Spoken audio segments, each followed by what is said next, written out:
Hi everyone, welcome to good reviews channel. நாம இன்னைக்கு கிசாத் பரபர் என்கிற த்ரில்லர் டிராமா மூவியோட ரிவ்யூ தான் பார்க்க போறோம். இந்த படத்தோட கதை என்னன்னா, படத்தோட ஹீரோ மாதவன் ட்ரெயின்ல டிடிஆர் வேலை பார்க்கறாரு. இவர் எப்படிப்பட்டவர்னா, பண விஷயத்துல ரொம்ப கரெக்டா இருக்கிறவரு. கணக்குல இவர் பெரிய இன்டெலிஜென்டா இருக்காரு. இவரோட மனைவி ஏற்கனவே இறந்து போயிருந்தாங்க. இவர் தன் பையன் கூட நல்லபடியா வாழ்ந்துட்டு இருக்காரு. மாதவனுக்கும் ட்ரெயின்ல ரெகுலரா டிராவல் பண்ற ஹீரோனிக்கும் ஒரு நல்ல பழக்கம் ஏற்படுது. இந்த சூழ்நிலையில ஒரு நாள் தன்னோட பேங்க் பேலன்ஸ்ல இருக்கிற 27 ரூபா 50 காசை காணலன்னு சொல்லி கண்டுபிடிக்கிறாரு. இந்த காசை திரும்ப வாங்குறதுக்காக பேங்குக்கு போய் டெய்லி கம்ப்ளைண்ட் பண்றாரு. பட் பேங்க்ல உள்ள ஆபீசர் இந்த விஷயத்துக்கு ஒழுங்கான ரெஸ்பான்ஸ் பண்ணாம இருக்காரு. ஒரு நாள் பேங்க்ல மாதவன் சண்டை போடுறாரு. மாதவன் இப்படி பண்றதுனால பேங்க் நேம் கெட்டு போயிருன்னு சொல்லி மாதவனோட 27 ரூபா 50 காசையும் அவருக்கு 35 இன்ச் டிவியும் கொடுத்து மாதவனை கூல் பண்ண பாக்குறாங்க.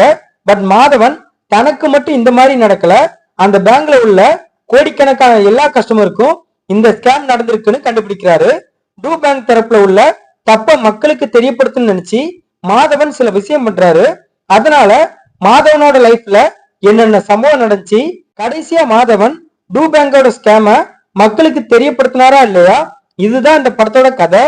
இந்த படத்தோட பிளஸ், படத்தோட கான்செப்ட் ரொம்ப புதுசாவும் யூனிக்காவும் இருக்கு. ரொம்ப நாள் கழிச்சு ஒரு டிஃப்ரெண்டான படத்தை பார்த்த ஃபீல் கிடைச்சது. ஒவ்வொரு பேங்கும் மக்களை எப்படி ஏமாத்துறாங்க அப்படிங்கறத படத்தோட ஸ்கிரீன் பிளேல ரொம்ப டீடைல்டா காமிச்சிருக்காங்க. படத்தோட டைரக்டர் அஸ்வின்தீர் இந்த படத்துக்காக நிறைய ரிசர்ச் பண்ணிருக்காரு. அத எல்லா தரப்பு ஆடியன்ஸ்க்கும் புரியுற மாதிரி சூப்பரா பிரசன்டும் பண்ணிருக்காரு. அதுக்காக இந்த டைரக்டருக்கு ஒரு தனி கிரெடிட்டே கொடுக்கலாம். படத்தோட ஒரு சீன்ல டூ பேங்க் மக்களுக்கு இன்ட்ரெஸ்ட் கொடுக்கறங்கிற பேர்ல மக்கள்கிட்ட இருந்து வருஷத்துக்கு 2400 கோடி பணத்தை எப்படி ஆட்டைய போடுறாங்க அப்படிங்கறத படத்துல டீடைல்டா காட்டிருக்காங்க. அதெல்லாம் படத்துல சூப்பரா இருந்துச்சு. படத்தோட ஹீரோ மாதவன் கணக்குல புகுந்து விளையாடுற ஒரு ஆளா இருப்பாரு. அவரோட கேரக்டர் ரைட்டிங் இந்த படத்துல ரொம்ப இன்டெலிஜென்டா ரொம்ப தரமா பண்ணிருக்காங்க. படத்தோட ஒரு சீன்ல 0.001க்கு என்ன வேல்யூன்னு ஒரு எக்ஸ்பிளைன் கொடுப்பாரு. அதெல்லாம் படத்துல அல்டிமேட்டா இருந்துச்சு. மாதவன் தன்னோட கதாபாத்திரத்தை கணக்கச்சிதமா பண்ணிருக்காரு. வில்லனோட சூழ்ச்சியால ஒரு கட்டத்துல மாதவனோட வேலை போயிரும், அவரோட வீட்டையும் இடிப்பாங்க. அந்த சீன்லாம் படத்துல ரியாலிட்டியா இருந்துச்சு. படத்தோட ஹீரோயினி கதைக்கான ஹீரோயினியா தன்னோட கதாபாத்திரத்தை சட்டில்டா நல்லா பண்ணிருக்காங்க.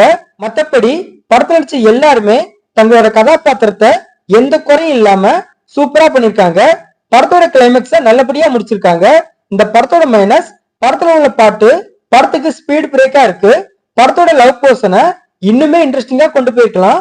படத்தோட கிளைமேக்ஸ் போர்ஷன் நல்லா இருந்தாலும் அதுல சில லாஜிக் மீறல் இருக்கு. படத்தோட தமிழ் டப்பிங் நல்லா இருக்கு. பட் மாதவனோட ஓன் வாய்ஸ் இல்லாதது இந்த படத்துல எனக்கு மைனஸா தெரியுது. மற்றபடி இந்த படத்துல மைனஸ் சொல்ல பெருசா எதுவும் இல்ல. அஸ்வின்தேர் இந்த படத்தை டைரக்ட் பண்ணிருக்காரு. மாதவன், நீல்நிதின் முகேஷ், குல்காரி இன்னும் பலர் இந்த படத்துல நடிச்சிருக்காங்க. மொத்தத்துல இந்த படத்தை பார்க்கலாமான்னு கேட்டா ஒரு டீசென்டான த்ரில்லர் டிராமா மூவி பார்க்க நினைக்கிறவங்க இந்த படத்தை பார்க்கலாம். இந்த படம் C5 OTT-ல தமிழ் டப்பிங்ல அவைலபிளா இருக்கு. இந்த வீடியோ பிடிச்சிருந்தா லைக் பண்ணுங்க, ஷேர் பண்ணுங்க, சப்ஸ்கிரைப் பண்ணி சப்போர்ட் பண்ணுங்க.